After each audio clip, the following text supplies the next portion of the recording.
Correspondente da Rede TV em Nova York, Pedro Paiva, se demitiu no último fim de semana após alegar abuso nos bastidores da emissora. Isso mesmo, o jornalista denunciou a precarização e a falta de pagamento e ainda alegou ter sido vítima de descaso da empresa ao questionar seus direitos como profissional. Não é de hoje que a gente ouve esse papo lá da Rede TV, hein? O Pedro Zambarda tem bastidor pra gente, a gente vai ver agora no Plantão do Meteoro.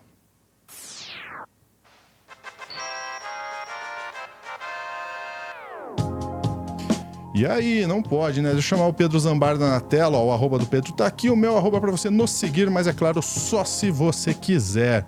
Pedro, conta pra gente aí, porque realmente não é de hoje que a Rede TV tem problemas desse tipo, né?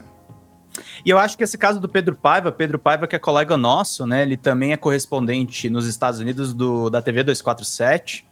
E é um abuso que acontece, na verdade, na televisão aberta, né, Lúcio? Até recuperei uma matéria que eu tinha feito em 2019 sobre a crise da Globo, embora a Globo tenha uma estrutura muito diferente da Rede TV, mas esse é a Rede TV, por ser justamente a menor das televisões abertas, ela acaba mostrando, assim, mais claramente essa precarização. E o Pedro conversou com o Daniel Castro e o Ives Ferro, que são jornalistas especialistas na cobertura de televisão, né? E ele deu essa entrevista, né? Correspondente da Rede TV denuncia abuso e se demite. Condições precárias, diz ele aqui no site Notícias da TV.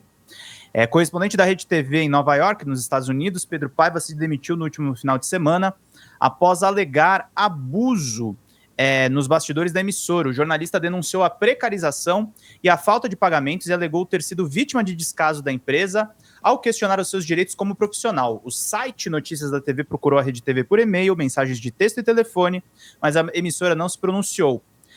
Pro site Notícias da TV, o Paiva contou que sempre houve atrasos nos pagamentos para correspondentes, mas que a situação saiu de controle no fim de setembro, quando ele ficou sem receber os valores referentes a julho e agosto, já depositados em sua conta após muitas reclamações. O jornalista passou a procurar insistentemente os responsáveis pelo financeiro da emissora, que não ajudaram. São condições precárias de trabalho.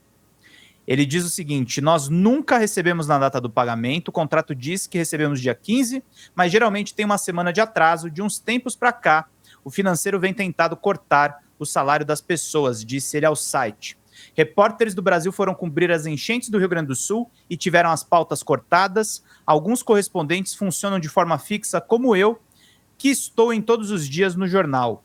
Pedro Paiva parou de trabalhar por conta da falta do pagamento, mas retornou após um comunicado de que os débitos seriam transferidos para sua conta até o fim de setembro. No entanto, o correspondente continuou sem receber e então se demitiu. Olha que declaração forte, Lúcio. Estou trabalhando igual a um condenado, sem ter tempo para almoçar por conta das eleições americanas, e eles não me pagaram. Eles tinham cortado 9 conteúdos que eu produzi que foram veiculados para a TV, e eu disse que não aceitava. Precisei escrever um dossiê de 113 páginas para a figura do financeiro me responder e justificar os cortes. Eu disse que não tinha acordo, relatou ele. Por conta disso, eu estou com todas as minhas contas atrasadas em Nova York. A minha conta de celular vai ser cancelada, o seguro do meu carro não está pago e as prestações do meu carro estão atrasadas e o meu nome vai ficar sujo. Todo esse inferno por conta da incompetência da TV.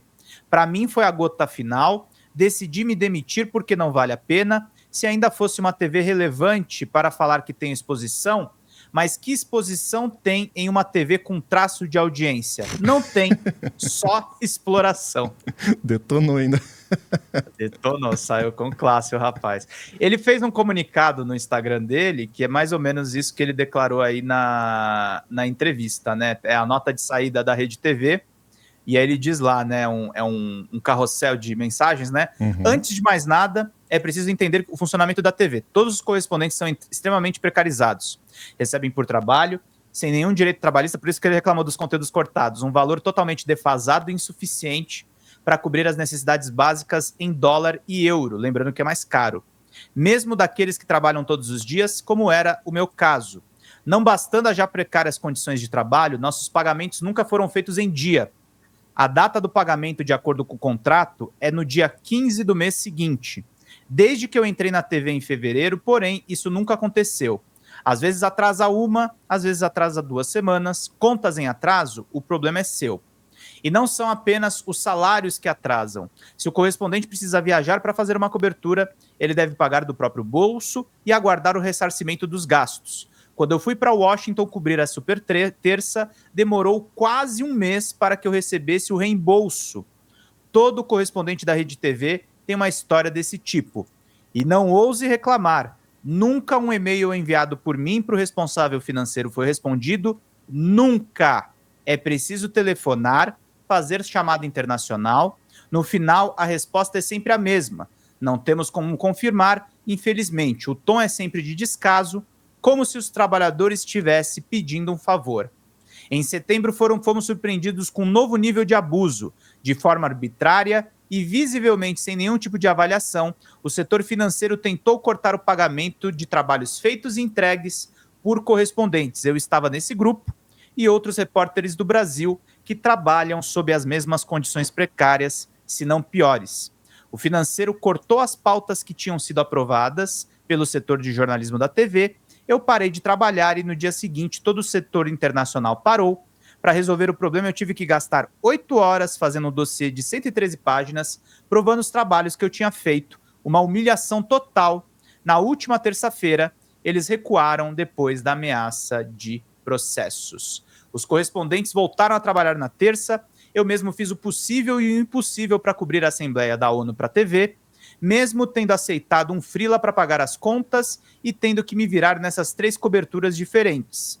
Nosso salário, porém, já está atrasado há 9 dias. Nunca seria pago uma visível represália por não termos aceitado o abuso.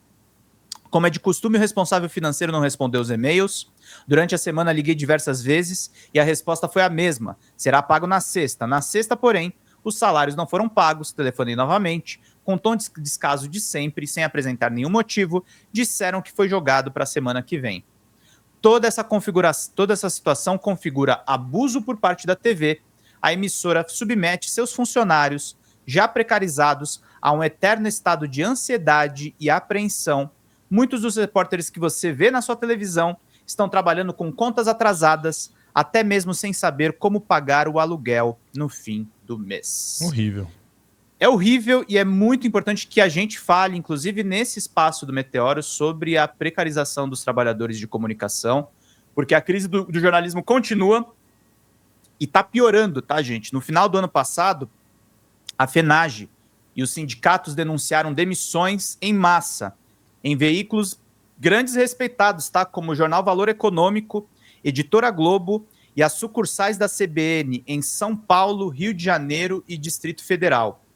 Então a gente está falando aí de profissionais que foram demitidos, pelo menos 20, sem negociação prévia com as entidades sindicais. A mídia corporativa odeia sindicato e odeia direitos trabalhistas e a gente tem que cobrar que os profissionais sejam devidamente valorizados. Eu quero relembrar só, Luz, porque eu realmente estou apertado de tempo, lá no DCM eu fiz uma reportagem longa, baseada inclusive em repórteres que cobrem o dia a dia de demissões da Globo, como o Ricardo Feltrin, até aquele fofoqueiro que o chat estava falando que é o Léo Dias, mas ele deu informações importantes sobre demissões no setor de arte da Globo, e eu fiz uma matéria destrinchando o projeto Uma Só Globo, que é a adaptação da Globo para os tempos de internet. Mas o que isso está resultando, Lúcio, sobretudo para os profissionais de jornalismo?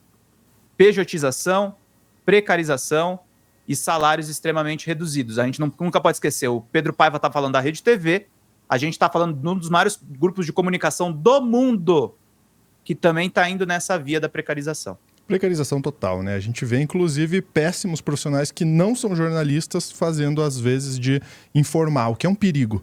Pedro, obrigado pela sua participação. O Pedro está corrido, eu vou liberar ele para outra live aqui enquanto eu dou um recadinho pro pessoal. Falou, Pedro, até mais. Até mais, querido. Tchau, tchau. Olha só, um recado especial para você aqui, ó, youtube.com/@tvcringe Brasil é o novo canal do Meteoro. Você já me viu fazendo esse destaque para você ou não? Se não viu, olha só, esse canal ele mistura vídeo ensaio, react, tudo numa pegada bem anos 90. E falando em anos 90, a gente tem um vídeo para ser lançado hoje, dia 2 de outubro. Se você está vendo esse vídeo depois dessa data, já foi lançado. Mas olha só, o fandom de Pokémon é um dos mais devotados, né? Isso você sabe. Uma evidência disso, inclusive, é a existência de milhares de jogos de Pokémon criados por fãs. Pois é. E entre todos eles tem um aí brasileiro que se destacou. Olha que demais. Nesse vídeo que tá para estrear, ou já estreou, dependendo de quando você está vendo esse vídeo, a gente vai conhecer esse e outros jogos feitos por fã, de fã para fã e tentar entender também como a Nintendo lida com eles, porque a gente sabe, né? A Nintendo tem um histórico de não lidar muito bem com quem trabalha coisas próximas à imagem deles, né? Então a gente vai realmente... Ó, até meu alarme soou aqui. Só falar da Nintendo, meu alarme soou. Então tem um vídeo aí novo para você na TV Cringe. Para você se inscrever, tá aqui, ó, youtube.com/tvcringe Brasil. Mas é claro, só se você quiser. Grande abraço. Até a próxima. Ó, e não tá encerrando a minha tela. Agora vai.